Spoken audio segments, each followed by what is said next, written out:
กาลละครั้งหนึ่งในหมู่บ้านที่หิมะตกหนักจนมองไม่เห็นทางกระต่ายเหลืองและเพื่อนกระต่ายดำคุยกันในบ้านอยากให้ทุกคนในหมู่บ้านยิ้มได้มีความสุขอีกครั้งวันหนึ่งกระต่ายเหลืองและเพื่อนกระต่ายดำได้เดินไปพบต้นสนที่ยังเขียวสดเหมือนมีชีวิตท้าทายลมหนาวเธอตัดสินใจกลับไปบ้านหาตะเกียงเล็กๆมาแขวนไว้บนกิ่ง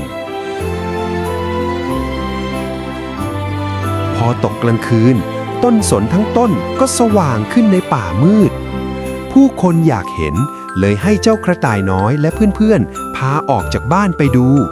และทุกคนเริ่มมอบของเล็กๆใต้ต้นไม้มันกลายเป็นประเพณีแห่งความหวังและต้นสนต้นนั้นก็คือต้นคริสต์มาสต้นแรกของโลก